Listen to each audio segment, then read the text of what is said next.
नमस्कार दोस्तों, बहुत बहुत स्वागत है आपका लिट ई सिटी यूट्यूब चैनल पर, your one stop destination for English learning resources. दोस्तों, आज इस क्लास के अंदर हम बात करने जा रहे हैं शेक्सपियर की, विलियम शेक्सपियर और उनका एक सोनेट अ कॉन्सोलेशन। इसकी हम स्टडी करेंगे, इसकी line by line summary analysis वो देखेंगे। साथ ही में जनरली जो हर पोएम के साथ हम करते हैं, theme, poetic devices, form, meter, इन सबको हम डिस्कस करेंगे आज के इस वीडियो के अंदर। तो स्टार्ट करते हैं हम आज का हमारा वीडियो अ कंसोलेशन के ऊपर। हमेशा की तरह पहले बात कर लेते हैं हम थोड़ी सी राइटर के बारे में, विलियम शेक्सपियर के बारे में।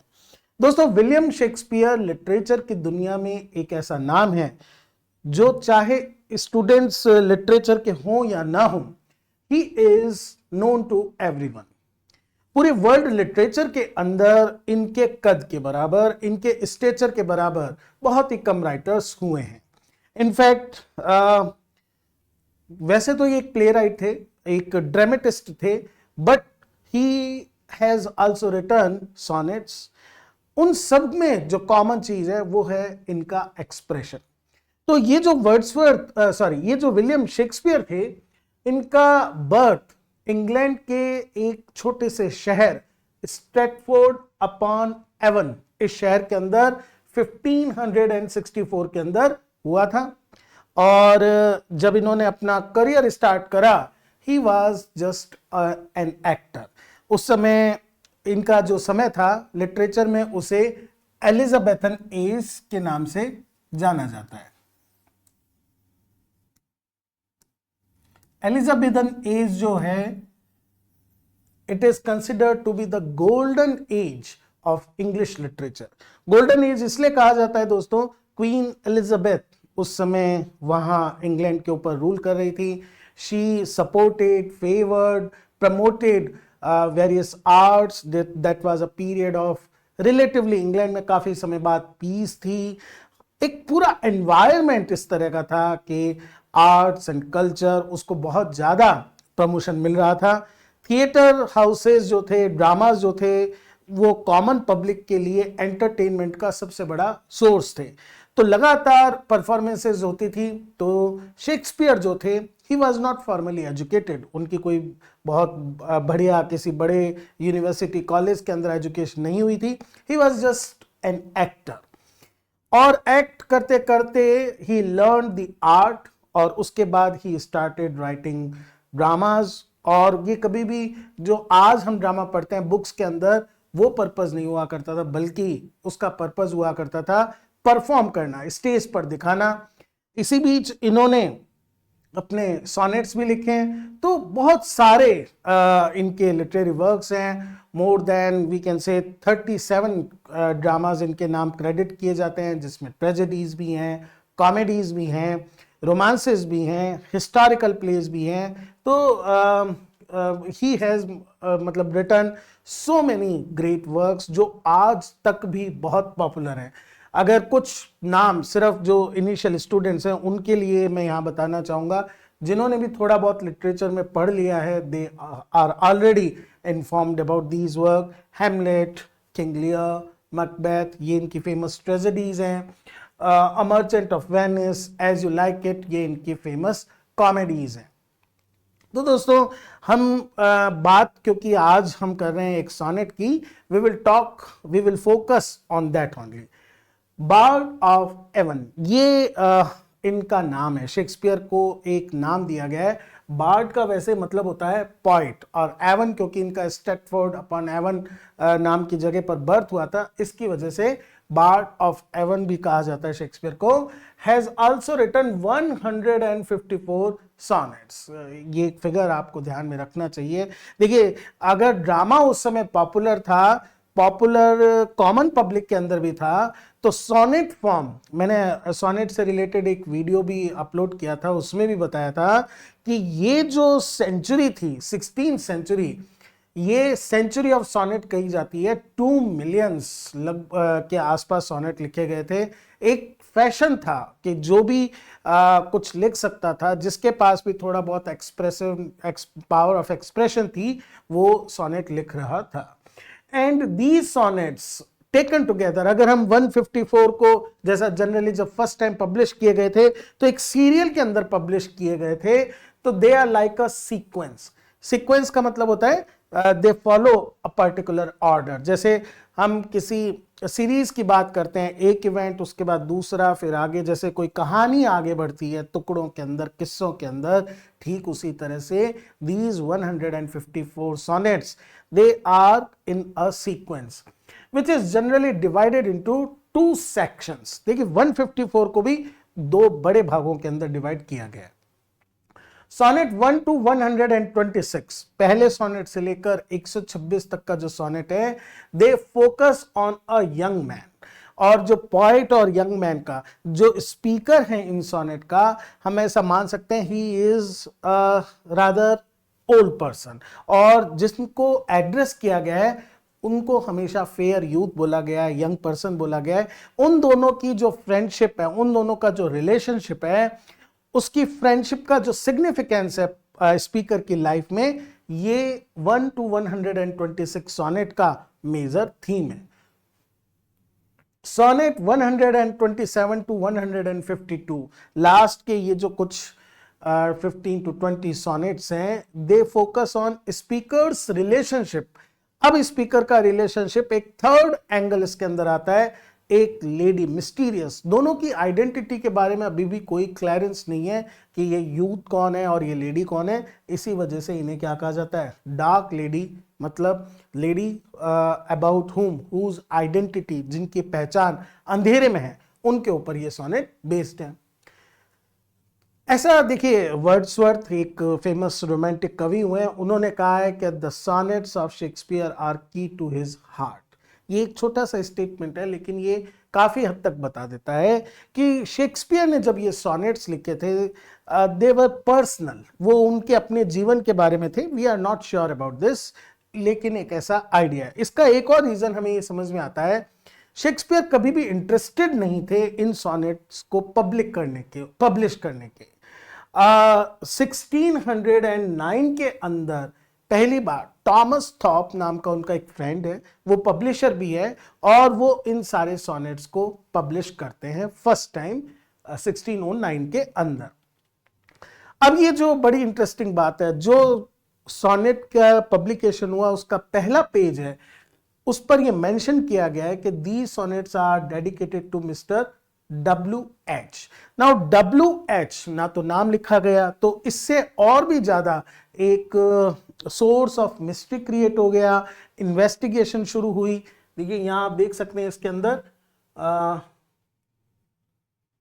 मिस्टर WH, ये इस तरह से, ये TT is for Thomas Thorpe, ये उनका पब्लिशर का नाम है। तो तरह तरह से अनुमान, गैस वर्क किया जाने लगा, who is this mister WH। ये मिस्ट्री अनसॉल्व्ड है। आज भी जो स्कॉलर्स हैं वो ट्राई कर रहे हैं डेसिफर करने की, जीरो इन करने की, फाइंड आउट करने की, who is this mister WH। ये जो आइडेंटिटी, पहचान है फेयर यूथ की, और या जिसे कभी यंग मैन के नाम से एड्रेस करते हैं, जिनको इन सोनेट्स के अंदर शेक्सपियर ने एड्रेस करा है, अभी भी स्कॉलरली डिबेट होती है। स्कॉलरली डिबेट का मतलब है क्रिटिक ए जो है वो कहता है कि mister WH must be this person, ये होने चाहिए, तो स्कॉलर बी कहते हैं no no, there is no reason to believe this, इसके तो WH ये होने चाहिए। जनरली जो क्रिटिक्स है ऐसा मानते हैं कि Henry Wriothesley third earl of Southampton जो एक टाउन था उस समय के लंदन सिटी के पास था, वहां के अर्ल थे और वेल्दी थे, पैट्रन थे आर्ट्स के, और शेक्सपियर के क्लोज फ्रेंड थे। तो W और H ये इनके नाम के इनिशियल हैं जिनको शेक्सपियर ने अपने सोनेट्स डेडिकेट करें। दूसरे कुछ स्कॉलर्स हैं वो ये मान के हैं they were address to William Herbert WH, he was third earl of Pembroke, और ये भी शेक्सपियर के फ्रेंड थे। बट हमें देखिए नहीं आइडिया एग्जैक्टली कौन थे ये। One thing is clear, speaker की लाइफ में वो रियल पर्सन थे या वो इमेजिनरी थे या स्पीकर खुद शेक्सपियर है, इन सब बातों से परे स्पीकर ये क्लियर कर देता है कि the importance of this person in the life of the speaker is great. वो इतनी ज्यादा है कि हर चीज की कमी को बार बार इस सोनेट में भी हम देखेंगे, वो एक ही चीज को दोहराते हैं कि द प्रेजेंस और even the memories of this person, this friend is the greatest treasure, सबसे बड़ा खजाना है स्पीकर के लिए। अब इस पोएम की अगर अपन बात करें, सोनेट 29, देखिए सोनेट 29 कहने का मतलब ये है कि जब पहली बार ये 1609 के अंदर 1609 में पब्लिश हुए तो सोनेट की नंबरिंग कर दी गई 1 से लेकर 154 में, और उस एडिशन के अंदर जो नंबरिंग दी गई थी वही उनके टाइटल बन गए। शेक्सपियर ने खुद ने टाइटल दिया नहीं था, और इसी की थीम अब कई जगह तो first line of sonnet becomes the working title, वो काम कर देती है। कुछ सोनेट्स ऐसे हैं जहां पर जो मेजर थीम है उसको टाइटल कर दिया जाता है, जैसे इस सोनेट को सोनेट 29 के साथ ही एक कॉन्सोलेशन के नाम से भी जाना जाता है।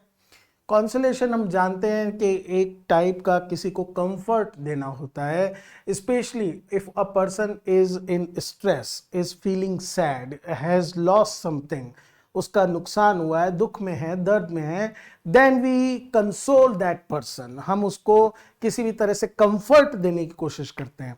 आपने देखा होगा अलग अलग कंपटीशंस के अंदर फर्स्ट सेकंड थर्ड प्राइज के साथ एक कंसोलेशन प्राइज भी होता है।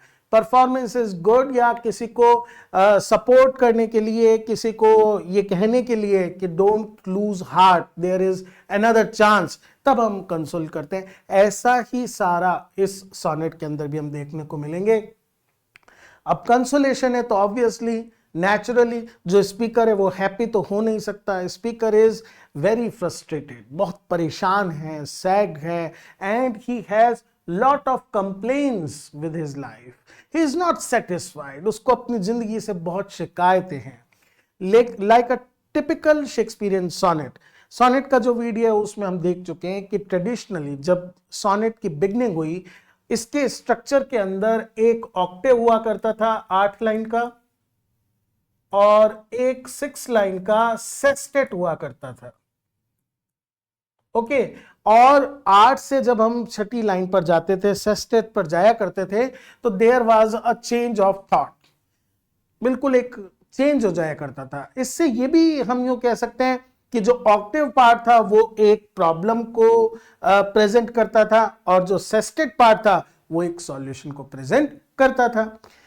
जब सोनेट जो इटली में ओरिजिनेट हुआ था वो घूमते घूमते इंग्लैंड पहुंचा, तो इसकी फॉर्म में भी थोड़ा बदलाव किया गया। उसके रीजन भी मैंने उस वीडियो में आपको बताए हैं, एडवांस लर्नर्स के लिए हैं। इंग्लैंड के अंदर जब पहुंचा तो इसकी फॉर्म में चेंज ये हुआ कि इस 8 ऑक्टेव और सेस्टेट स्कीम को चेंज कर दिए गए, इसमें 3 कर दिए गए क्वार्टरेंस, 3 क्वार्टरेंस कर दिए गए। एक क्वार्टरेन होता है 4 लाइंस का, तो 12 लाइंस तो हो गई ये, और एक लास्ट में कर दिया गया कपलेट, 2 लाइन होकर 14 लाइंस। अब जनरली दोस्तों क्या होता है कि शेक्सपियर जो इस फॉर्मेट को फॉलो करता है वो फर्स्ट 3 क्वार्टरेंस के अंदर प्रॉब्लम को प्रेजेंट करता है, और लास्ट में कंक्लूडिंग कपलेट के अंदर वो सॉल्यूशन प्रेजेंट करता है। लेकिन ये सोनेट ऐसा है जिसके अंदर फर्स्ट 8 लाइंस में अपनी वो डिस्मल स्टेट, डिस्मल का मतलब होता है when a person is feeling very sad, a person is feeling unhappy, a person feels that there is nothing which can give him or her happiness, ऐसी state को हम डिस्मल स्टेट कहते हैं। और लास्ट की जो 6 लाइंस हैं उनके अंदर एक टर्न आ जाता है। ये टर्न सोनेट का एक इंपॉर्टेंट पार्ट है, टेक्निकल टर्म भी इससे जुड़ी हुई है, अभी हम इस पोएम के अंदर देखेंगे। तो इस सारे बैकग्राउंड की स्टडी के बाद अब हम स्टार्ट कर सकते हैं अपनी पोएम। बारी बारी से क्वार्टरेंस हम देखते हैं एक एक करके, और शुरू करता है, देखिए व्हेन और इसके बाद एक कॉमा है। जिनको भी थोड़ा बहुत ग्रामर की नॉलेज है वो ये जानते हैं कि जो एक कॉम्प्लेक्स सेंटेंस होता है it is made up of two clauses, दो क्लॉजेस से बनता है। एक क्लॉज को हम मेन क्लॉज बोलते हैं और एक क्लॉज को हम सबऑर्डिनेट क्लॉज बोलते हैं। तो ये जो वैन वाला है ये सबऑर्डिनेट क्लॉज है और ये चलता रहेगा आपके पूरी 12 लाइंस के अंदर। ये मेन क्लॉज जो मेन वर्ब है वो 9th लाइन के अंदर अपने पास आएगी। उससे पहले पोएट एक लिस्ट देगा कि किस तरह से वो परेशान है, he is facing troubles and he is feeling sad and dejected. मजेदार बात यह है दोस्तों, अगर आपको ये सोनेट अच्छे से समझना है तो सैडनेस से रिलेटेड खूब सारे सिनोनिम्स आप अच्छे से याद कर लें, क्योंकि आप अप्लाई कर सकते हो। स्पीकर ने कोई ऐसा स्कोप नहीं छोड़ा है कि वो नेगेटिव फीलिंग बच गई हो।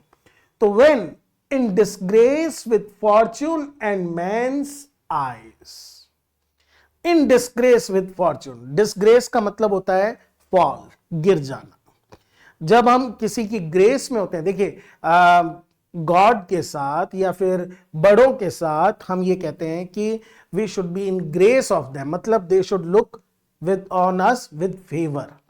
डिसग्रेस का मतलब होता है when we have fallen from their eyes, जब हम उनकी आंखों के सामने गिर चुके होते हैं, एक अपमानजनक स्थिति होती है हमारा, हम ये कहते हैं कि we are not able to receive something from them, good something from them, तब हम कहते हैं डिसग्रेस। तो disgrace with fortune, fortune traditionally माने जाते हैं कि जो हमारी भी माइथोलॉजीज हैं और जो वेस्टर्न माइथोलॉजी है उसमें मान के चला जाता है फॉर्च्यून इज ए लेडी, एक लेडी है जो जितने भी धरती पर मनुष्य हैं उनको लक जिसे हम कहते हैं या फिर हम कह सकते हैं फेट, उनके फेवर में या उनके अगेंस्ट काम करते हैं। तो फेवर, अगर जो ये गॉडेस ऑफ फॉर्च्यून है उसके लिए वो डिसग्रेस हो गया हो जो स्पीकर है, इसका मतलब अब उसके लिए कोई फॉर्च्यून नहीं बचा है। But it is not just fortune, man's eye, society, आसपास के जो लोग हैं उनके साथ भी वो डिसग्रेस के अंदर है। तो ये जो डिसग्रेस है न केवल फॉर्च्यून या किस्मत के साथ है, बल्कि जो उसकी सोसाइटी है वो भी उसकी तरफ एक बहुत ही ऐसे वे में देखती है कि you are not one among us. He is basically, बाद में ये यूज भी करेगा एक word outcast, he feels and to be an outcast, मानो उसको सबसे क्या कर दिया गया, अलग कर दिया गया। I all alone believe my outcast state, ये स्टेट जो हाईलाइट करा है दोस्तों, स्टेट एक बड़ा इंटरेस्टिंग वर्ड है।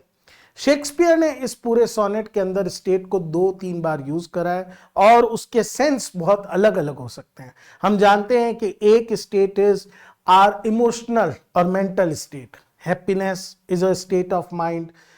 एक स्टेट होता है कि आप सोसाइटी में किस पोजीशन पे हो, गुड स्टेट, हाई स्टेट, लो स्टेट। तो यहां दोनों सेंस निकल रहे हैं, ठीक है। तो कह रहा है आई ऑल अलोन, ऑल अलोन क्यों, ना किस्मत उसके साथ है ना लोग उसके साथ है, ऑल अलोन। तो जो एक पर्सन डिजेक्टेड फील करता है उसके डिजेक्शन का, उसकी सैडनेस का मेन रीजन क्या होता है, he or she feels that there is nobody to support him, to give shoulder to that person. हम ईडियम में कहते हैं, कहावत में कहते हैं, किसी को अपना कंधा देना मतलब दुख बांटने वाला, को जिसके साथ ही that person can share his worries, his thoughts, ऐसा कोई भी नहीं है। और ऑल अलोन क्या करता है, बिवीप, वीप के साथ बी लगाकर, ये एक आर्केक पुराना तरीका है वर्ब को बनाने का। बिवीप करता हूं, आई वीप अबाउट, या फिर I feel sad about my outcast state. Outcast का मतलब ही यहां पर यह है कि आउटकास्ट, मुझे थ्रो कर दिया गया है, मुझे जो एक सर्किल है फ्रेंड्स का, रिलेटिव्स का, एक्वेंटेंसेस का, उन सब से परे I feel all alone, as if I have been thrown out of society and trouble deaf heaven with my bootless cries. Obviously जब एक पर्सन ऐसी एक वर्ड हम यहाँ पर लिख लेते हैं, आप भी शायद अगर पता है तो अच्छी बात है, नहीं तो लर्न कर लीजिए। रेचिड। रेचिड का मतलब होता है बहुत ही बेचारा, किसी भी तरह का जिसके पास कोई सहारा ना रह गया हो, सपोर्ट नहीं रह गया हो, रेचिड। सो जो स्पीकर है जब वो इस तरह की रेचिड कंडीशन में होता है, he wants to trouble, he wants to attract the attention, वो ध्यान आकर्षित करना चाहता है किसका? हेवन का, देवी देवताओं का, भगवान का, उस फोर्स का जो सारे मनुष्यों के ऊपर, सारे जितने भी लोग हैं दुनिया के, whenever they are in trouble, whenever they feel that they are sad, whenever they feel dejected, तो हमें किसका सहारा चाहिए होता है? हम किसकी तरफ देखते हैं? हम हेवन की तरफ देखते हैं कि if there is no help available on earth, धरती पर कोई मदद नहीं है, एटलीस्ट हेवन तो हेल्प करेगा। लेकिन वो हेवन भी क्या है? डेफ है, मतलब heaven is also not paying attention, heaven भी उसकी अपील्स पर ध्यान नहीं दे रहा है। तो इसकी जो क्राइज हैं, इसकी जो प्रेयर्स हैं, इसका जो अटेंशन गेन करने के लिए जो जो ये भगवान से प्रे कर रहा है, वो क्या प्रूव होती है? बूटलेस। बूटलेस का मतलब होता है यूजलेस, मतलब इन वेन, व्यर्थ में वो रोता है, व्यर्थ में भगवान को बोलता है, वो कोशिश तो करता है उसको ट्रबल करे। आप इमेजिन कर सकते हो इसको समझने के लिए, just like a child. Child जब किसी चीज से एफ्लिक्टेड होता है, जब उसको पेन होता है, जब उसको हंगर होती है, तो अपने पेरेंट्स या मदर को बार बार, अगर मदर अटेंशन पे नहीं करती तो उसको ट्रबल करना शुरू कर देता है। ठीक इसी तरह से स्पीकर इतना ज्यादा एफ्लिक्टेड है, इतना ज्यादा पीड़ित है, इतना ज्यादा रेचेड स्टेट के अंदर है, वो बार बार हेवन को बोलना चाहता है, please look upon my state, मेरी कंडीशन की तरफ देखो, हैव पिटी ऑन मी, मेरे पे दया करो। But it is in vain, उसका भी कोई फर्क नहीं पड़ता। And look upon myself and curse my fate, this is the next step. जब ऐसा नहीं होता कि ऊपर देखने पर, हेवन की तरफ देखने पर भी कोई हेल्प नहीं मिलती है, look upon my self, I look upon my condition, मैं अपनी स्थिति, अपनी हालत, अपनी रेचेडनेस, अपनी पुअर लाइफ को देखता हूं, एंड कर्स माई फेट, और मैं फिर अपनी किस्मत को कर्स करना शुरू करता हूं, मैं खुद को कर्स करना शुरू करता हूं, मैं खुद को अनफॉर्चुनेट पर्सन मान के चलता हूं, मैं अपने मान के चलता हूं कि I am a worthless fellow. Worthless मतलब वह फेलो, वह पर्सन जिसका कोई वर्थ नहीं है। दोस्तों, इन चार जो फर्स्ट क्वार्टरन है, इसके अंदर अगर अपन देखें, कुछ पर्टिकुलर डिवाइसेस हम पता करेंगे, ये मैंने आपको बता ही दिया है। व्हेन, ये एक ऐसा सबऑर्डिनेटिंग कंजंक्शन है जिससे सबऑर्डिनेटिंग क्लॉज या कंडीशनल क्लॉज स्टार्ट हुआ है, कि कब ये सारी चीजें होती हैं। हाँ, इसके बाद ये हम यहां पर थोड़ा सा समझेंगे, कुछ बच्चों के लिए शायद ये नया वर्ड हो सकता है, सिनेक्डकी। सिनेक्डकी दोस्तों एक पोएटिक डिवाइस है, एक फिगर ऑफ स्पीच है। उसके अंदर हम किसी चीज के बारे में बात करने के लिए उस चीज के एक हिस्से के बारे में बात करते हैं, मतलब पूरी चीज कहने की बजाय उसका एक पार्ट, और कई बार हम एक पार्ट के बारे में बात करने के लिए पूरी चीज के बारे में बात करते हैं। अब थोड़ा सा अगर कंफ्यूजन आपके मन में है तो एक एग्जांपल से हम अगर समझें, man's eyes, disgrace with man's eyes, आंखें। बट ऐसा तो नहीं है आंखें कोई अलग है, आंखें अलग देखती है और मन अलग सोचता है, नो, हमारा जो पूरा मन सोचता है वही हमारी आईज से रिफ्लेक्ट होता है। तो यहां पर आईज जो क्या है, पार्ट ऑफ अ पर्सन है, उसको यूज किया गया है किसको बताने के लिए? पूरे पर्सन को बताने के लिए। जब हम कहते हैं India has won the match, Bharat match जीत गया, India means Indian team of a particular sports, चाहे वो क्रिकेट हो, फुटबॉल हो, तो वहां पर हम पूरे इंडिया को यूज करें एक पार्ट को बताने के लिए। फिर उसके बाद अगर हम देखें, deaf heaven personification, is a figure of speech है। हेवन को डेफ, डेफ जो एक डेफिशिएंसी है या इनकैपेबिलिटी है जो ह्यूमन बींग्स में पाई जाती है, हेवन जो एक एब्स्ट्रैक्ट नाउन है उसके साथ लगाया तो पर्सोनिफिकेशन हो गया।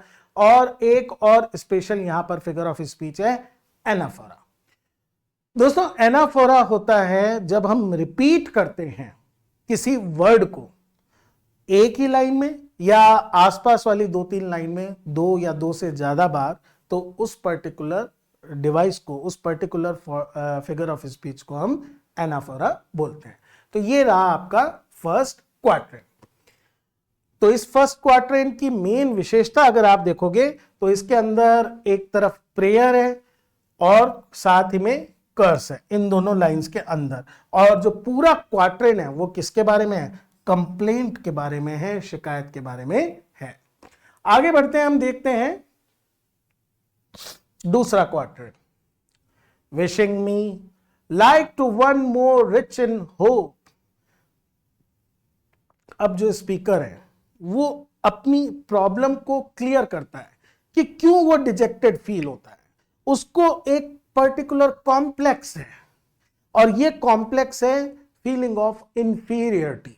इंफीरियरिटी का मतलब होता है कि वो अपने आप को कमतर मानता है, ऐसा मानता है कि इन कंपैरिजन, अगर जब वो तुलना करे विद अदर पीपल, हर चीज के अंदर वो ये सोचता है, ऐसा मानता है, he is not up at par with them, उनके बराबर नहीं है, वो उनसे नीचे है।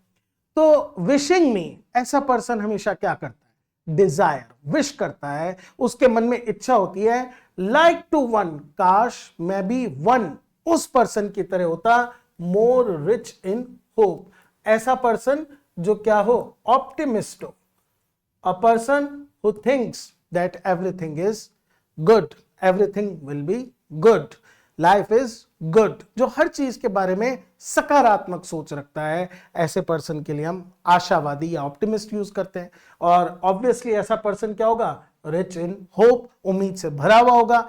और हमारा स्पीकर क्या है? He is zero with hope, उसके पास कोई होप नहीं है, ही इज टोटली होपलेस। तो वो मन में ऑब्वियसली क्या डिजायर करता है? काश। This wishing me is like, Hindi में जिसे हम बोलते हैं काश, वो ये फील करता है काश कि ऐसा होता, कि वो किसके जैसा होता? समवन विद मोर होप, जो ज्यादा होप के साथ रहता हो। फीचर्ड लाइक हिम, एक और कॉम्प्लेक्स, एक और उसके मन के अंदर फीलिंग कि I am an ugly person, मेरा जो फिजिक है, मेरे जो फीचर्स हैं, they are not good, people don't appreciate me, people don't look me with eyes of appreciation, वो मुझे प्रेज नहीं करते हैं, वो मेरी तरफ अट्रैक्टेड नहीं होते हैं। तो काश फीचर्ड लाइक हिम, ये हिम जो है इस वन से अलग है, मींस वो हर जगह जाता है, किसी को भी देखता है, और उनके अंदर कहीं ना कहीं उसको कोई एक क्वालिटी नजर आती है जो वो कहता है मेरे अंदर नहीं है। तो काश किसी के जैसा उम्मीद से भरा हुआ होता। फीचर्ड लाइक हिम, काश किसी की तरह मैं गुड लुकिंग होता, हैंडसम होता, ब्यूटीफुल होता। Like him with friends possessed, और शायद कोई और दूसरा जिसके पास a good group of friends हैं, लॉयल फ्रेंड्स हैं, friends who stand in time of need, जरूरत के समय जो साथ खड़े होते हैं। काश ऐसे किसी पर्सन जैसा होता जिसके पास ग्रुप ऑफ फ्रेंड्स पजेस करता है, जो ओन करता है, जिसके पास बहुत अच्छे फ्रेंड्स हैं। डिजायरिंग दिस मैन्स आर्ट, कभी मैं डिजायर करता, किसी पर्सन को देखता, उसके अंदर कुछ पर्टिकुलर क्वालिटीज हैं, स्किल्स हैं, आर्ट है, वो चाहे किसी भी फील्ड के अंदर हो, तो वो मैं डिजायर करता, काश मेरे पास भी इस आदमी जैसा हुनर होता, स्किल होता। And that man's scope, and sometimes किसी आदमी का स्कोप, उसकी चॉइसेस, उसका फ्रीडम देखकर कि ये आदमी चाहे तो ये कर सकता है, चाहे तो वो कर सकता है, he has all the scope, उसके पास फुल चॉइसेस है। कई बार मैं ऐसा सोचता हूं विद व्हाट, और इन सब के कारण लगातार मन में इस चीज के कारण लगातार अपने आप को दूसरों से कंपेयर कर कर इंफीरियर, क्या यार वर्ड आप याद रखेंगे? इंफीरियर, लगातार क्या फील करता है? इंफीरियर फील करता है।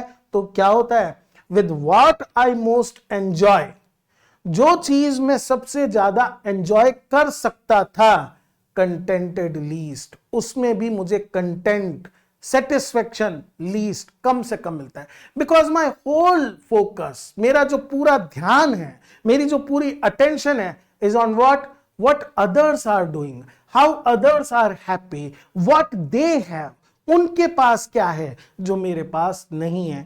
इस कारण, इस कांस्टेंट, इस लगातार कंपैरिजन के कारण I am not able to enjoy what I can enjoy. जो चीज मैं एंजॉय कर सकता हूं, मैं वो भी एंजॉय नहीं कर पाता हूं। तो देखिए, जैसे वहां पर एंड और एंड लगातार थर्ड और फोर्थ लाइन में रिपीट हुए थे, यहां लाइक हिम और लाइक हिम सेकंड लाइन में बिल्कुल पास पास रिपीट हो गए। ये भी एनाफोरा का एग्जांपल है। और अगर पहले क्वाड्रेंट के अंदर मेन जो बात थी वो कंप्लेंट की थी, सेकंड क्वाड्रेंट में आप आराम से देख सकते हैं ही इज कंटिन्यूअसली, लगातार वो क्या कर रहा है, कंपेयर कर रहे हैं। बढ़ते हैं इस पॉइंट के तीसरे क्वाड्रेंट की तरफ। तो मैंने आपको बताया था जनरली शेक्सपियर में क्या हो जाता है कि तीनों क्वाड्रेंट में सेम थीम चलती है और लास्ट के कपलेट में चेंज होता है। लेकिन यहां पर आप देखिए यूज येट। ये जो दोस्तों येट का आना ही है, येट का मतलब होता है फिर भी, या कभी कभी इसका सेंस किंतु बट के सेंस में भी हो सकता है। तो इसका मतलब ही क्या है कि कोई चीज नेगेटिव डायरेक्शन में चल रही थी लेकिन फिर भी वो पॉजिटिव डायरेक्शन की तरफ मुड़ गई। ठीक इसी तरह से पहली 8 लाइंस के अंदर इतने सारे नेगेटिव थॉट्स बताने के बाद, कंप्लेंट्स और नेगेटिव कंपैरिजंस के बाद, येट इन दीज थॉट्स, इन सारे थॉट्स में कौन से, जो फर्स्ट 8 लाइंस में बताएं, कौन से थॉट्स जो स्पीकर को डिसमल करते हैं, डिस्ट्रॉट करते हैं, स्पीकर को बहुत ज्यादा ब्लीक व्यू देते हैं। एक और वर्ड आप याद कर सकते हैं, मैंने कहा ना जितने भी पर्सनैलिटी और मूड से रिलेटेड नेगेटिव वर्ड हैं वो सब सिखा देगा ये सोनेट आपको। माई सेल्फ ऑलमोस्ट डिस्पाइजिंग, पहले ही स्टेंजा की पहले ही क्वाड्रेंट की 4th लाइन में कहा था कर्स माई फेट, तो वहां से अब खुद पर आ गया despise. Despise means to hate, नफरत करना। और जब मैं इतने लोगों को खुश देखता हूं, सब में पाता हूं कि एवरीवन हैज दिस और दैट क्वालिटी, तो मैं खुद से ऑलमोस्ट लगभग ये कंडीशन आ जाती है कि मैं खुद से नफरत करने लगता हूं। लेकिन फिर भी जब ये होने वाला होता है, देखिए हुआ नहीं है, येट के साथ तो आगे वाली लाइन जुड़ी हुई है, अभी तो वो पीछे वाली बात को कंटिन्यू कर रहा है कि जब इतनी सारी चीजें सोचकर ऑलमोस्ट ऐसे हो जाता है कि मैं ये सोचता हूं कि मैं किसी लायक नहीं हूं, हैप्पीली, हैप्पीली नहीं है, हैप्पीली है। हैप्पीली का मतलब बाय चांस। ऐसे करते करते आई थिंक ऑन दी, मैं तुम्हारे बारे में, हिज फ्रेंड, अपने उस दोस्त के बारे में सोचता हूं, एंड देन, और ये सोचते ही कि ओह मैं उसके बारे में तो भूल ही गया था, देन माई स्टेट, तब मेरा जो मेंटल स्टेट है, फर्स्ट क्वाड्रेंट में था अब थर्ड क्वाड्रेंट में, तब जो मेरा स्टेट है, तब जो मेरा मेंटल कंडीशन है, तब जो मेरी इमोशनल सिचुएशन है, like to the lark at break of day, तब वो किसकी तरह हो जाता है, सिमिली का यूज करते हैं, लाइक का यूज करें ना, like to the lark. Now lark is a bird, एक प्रकार की चिड़िया होती है। हम सभी भी जिस वातावरण में रहते हैं, सुबह सुबह चिड़िया की आवाज हमारे को सुनाई दे सकती है, खासकर if you belong to rural areas, ग्रामीण इलाकों में आप हो तो आपके आसपास पार्क है तो वहां पर भी आप सुन सकते हो। इंग्लिश वेस्टर्न कंट्रीज के अंदर लार्क ब्राउन कलर का एक छोटा सा बर्ड होता है, और इसकी एक और बहुत स्पेशल बात ये होती है, it can both sing and fly together. कुछ बर्ड्स ऐसे हैं जो सिटिंग पोजीशन के अंदर ही सिंग करते हैं या चर्प करते हैं, लेकिन लार्क इस तरह से मूवमेंट करता है, ऊपर उड़ता चला जाता है और उसका सॉन्ग चलता रहता है। जनरली मॉर्निंग टाइम में ये बहुत एक्टिव होता है। ट्रेडिशनली इस वजह से लार्क 2 चीजों का सिंबल है, एक तो डे ब्रेक का, दिन उगने का, और दूसरा हैप्पीनेस का, because of its beautiful voice, इसकी जो मधुर आवाज होती है उसकी तरह। तो जो स्टेट बिल्कुल जमीन पर पड़ी हुई थी, बिल्कुल दबी कुचली स्थिति में थी, लार्क जैसे एक lark at the break of day, दिन की शुरुआत में, एराइजिंग ऊपर उठता है, from sullen earth, sullen very boring, very we can say dead like, जिसके अंदर कोई उत्साह नहीं है, उस अर्थ से, मतलब जो नाइट की अर्थ थी, विदाउट एक्टिविटी थी, जो बिल्कुल डल थी, उस अर्थ से जब लार्क डे ब्रेक में ऊपर की तरफ उठता है, sings him at heaven's gate, और लार्क हेवन के गेट तक पहुंचता है। मैंने बताया ना आपको, इस तरह से लगातार ये ऊपर घूमता चढ़ता रहता है और गीत गाता चलता है, मानो कि धरती से ये आकाश तक, हेवन तक जाता है, और हिम्स का मतलब होता है डिवोशनल सॉन्ग्स, भक्ति के गीत गाता हुआ चलता है, हेवंस गेट, कहां पहुंच जाता है? स्वर्ग के दरवाजे पे। आप नोट करेंगे दोस्तों तो बड़ा इंटरेस्टिंग आपको एक बात नजर आएगी। पहले स्टेंजा के अंदर हेवन जो है वो डेफ है, पहले स्टेंजा के अंदर जो है कर्स है, और तीसरे स्टेंजा के अंदर दोस्त की बात याद आती, हेवन भी बात सुन रहा है और प्रेयर में भी बात चेंज हो गई है। This is the power, this is the importance, this is the significance of the memory of his friend. केवल उसकी याद मात्र से, केवल उसके बारे में सोच कर ही उसका मेंटल मेकअप, उसकी दिमाग की कंडीशन, स्टेट टोटली चेंज हो जाती है। ही feel full of joy, he feels like a bird singing hymns at the gate of heaven। तो अगर हम देखें, जो मैंने आपको बताया था कि एक टर्न आता है जब हम ऑक्टेव से सेस्टेट की तरफ चलते हैं, इस टर्न के लिए नाम दिया जाता है दोस्तों वोल्टे, और येट का जो यूज है वो इस टर्न को इंडिकेट कर रहा है। ये आई थिंक जब ऐसा हो जाता है, और मैं सोचता हूं, ये इसकी मेन वर्ब है। जैसे वहां पर वैन से स्टार्ट हुआ था जो कंडीशनल क्लॉज, अब यहां जाकर खत्म होता है। Simli like to the lark आप आसानी से पहचान ही सकते हैं। और इसके अलावा अगर आप देखेंगे तो इस पूरे स्टेंजा के अंदर एलिट्रेशन, थिंक, दी, देन, सलन, सिंग, हिम, हेवन, खूब सारे आपको एलिट्रेशन के एग्जांपल मिल जाएंगे। इसके अंदर पहले के अंदर कंप्लेंट, दूसरे के अंदर कंपैरिजन, और इस पूरे क्वाड्रेंट के अंदर कॉन्ट्रास्ट। कॉन्ट्रास्ट का मतलब होता है दो अपोजिट चीजों को पास पास रखना। तो एक स्टेट थी, उसके फ्रेंड की बारे में सोचने से पहले की, जो किसके जैसी थी? सलन अर्थ जैसी थी, जो बिल्कुल उदासी से भरी हुई थी, और एक बाद की सिचुएशन। तो 3 क्वाड्रेंट के बाद अब हम आते हैं लास्ट इसके कपलेट के ऊपर, फॉर दाई स्वीट लव। और ऐसा क्यों होता है कि उसको याद करते ही उसका मन उमंग से भर जाता है, जॉय से भर जाता है? दाई स्वीट लव रिमेंबर्ड, जब हम दोनों का या तुमने जो प्यार मुझे दिया है उसको जब मैं रिमेंबर करता हूं, वो जब मुझे याद आता है, सच वेल्थ ब्रिंग्स। देखिए पोएम की स्टार्टिंग से अपने आप को कैसी स्टेट में बताया है कि टोटल में मेरे पास कुछ भी नहीं है, दोस्त नहीं है, कोई आर्ट नहीं है मेरे पास, फिजिकल फीचर्स नहीं है, लेकिन केवल कि मेरे दोस्त ने मुझे जो प्यार दिया था वो मैं याद करता हूं। सच वेल्थ ब्रिंग्स, मेरे पास इतनी वेल्थ आती है, ये वेल्थ मेटाफोरिकल वेल्थ है, दैट देन कि ऐसी कंडीशन पर उस समय कोई मुझे ऑफर करे कि आज मैं आपको राजा बना देता हूं, तब आई स्कॉर्न, रिफ्यूज, मैं कहूं हट, मुझे ये ऑफर मंजूर नहीं है, to change my state.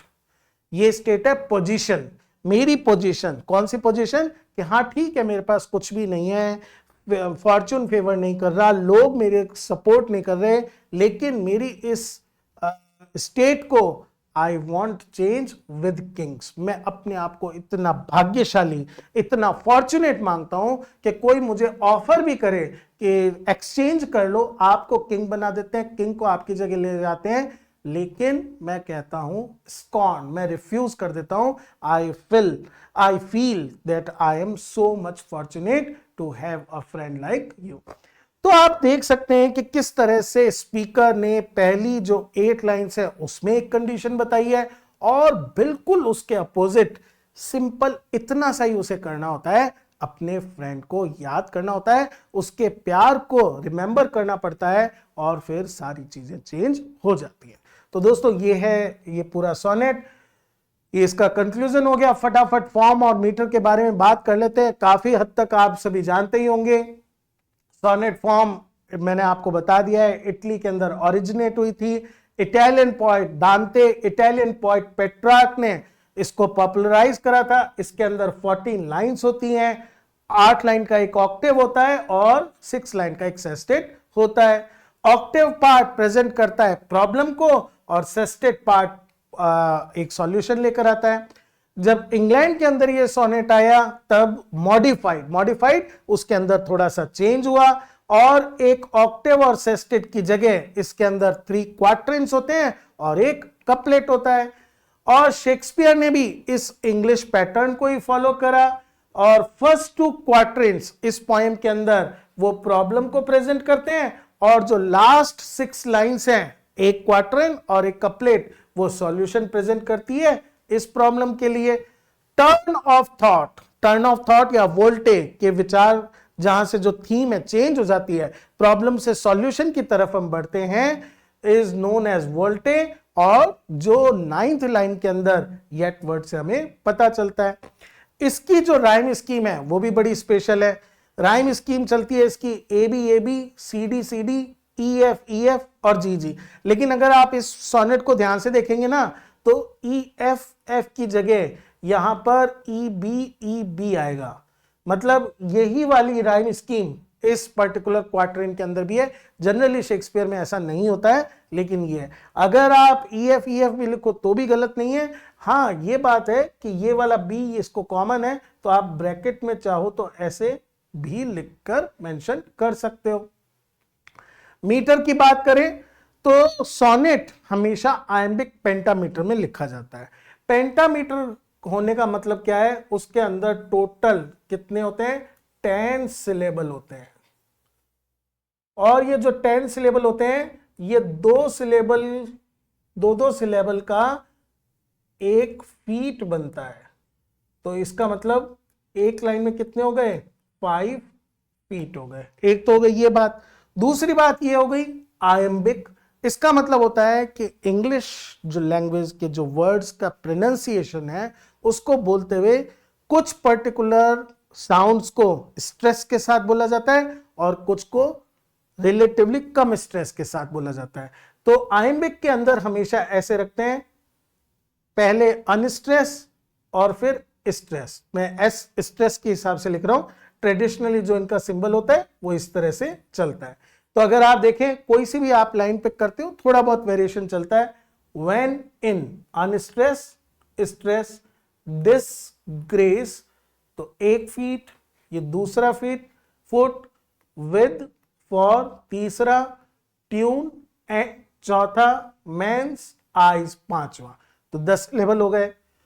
I all, alone, beweep, my outcast state। इस तरह से आयम्बिक पेंटामीटर के अंदर ये लिखा जाता है। एक छोटा सा क्वेश्चन थीम का और इसमें बनता है कि मोस्ट ऑफ शेक्सपियरियन सोनेट वो हमेशा क्या करते हैं, एक ऐसे स्पीकर के बारे में बात करते हैं, स्टार्टिंग में मैंने कर ली, जो इस पर्टिकुलर फेयर फ्रेंड के साथ अपनी फ्रेंडशिप को सेलिब्रेट करता है, उसको बहुत ज्यादा इंपॉर्टेंस देता है। ये फ्रेंडशिप इक्वल है उसके लिए हर तरह की फेम, एक तरह से उसका की टू इमॉर्टेलिटी है, उसकी आर्ट और उसकी फ्रेंडशिप। कई बार वो अपने फ्रेंड को इस तरह से बोलता है कि मेरे जो सोनेट हैं वो तुम्हें इमॉर्टल कर देंगे, और कई बार ये बोलता है कि तुम्हारी जो मेमोरी है वो मेरे को हर तरह की वेल्थ, हर तरह की फेम प्रोवाइड करती है। तो it is all the wealth and happiness of life.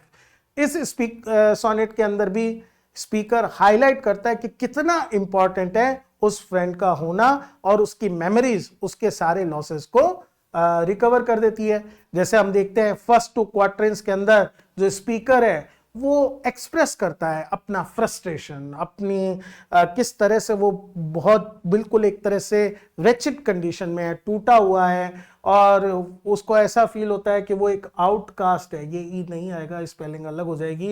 And there is nothing, कोई कुछ भी ऐसी चीज नहीं है जो उसको हैप्पी फील करा सके। लेकिन जब इन थॉट्स के बीच में he thinks about his friend, तो उसको ऐसा लगता है संसार की सारी दौलत, सारी हैप्पीनेस, सारा फॉर्च्यून उसके पास आ गया है। वो इतना कॉन्फिडेंट फील करता है कि ही सेज अगर उस समय कोई उसको ऑफर करे किंगशिप भी, तो भी वो क्या कर देगा, मना कर देगा। वो कहेगा I am happy with my friend. तो दोस्तों ये था आज का हमारा वीडियो, आज का हमारा पोयम, उसका डिस्कशन। जल्दी ही हम मिलेंगे एक और वीडियो किसी और डिस्कशन के साथ। Keep watching, keep supporting. Thank you friends.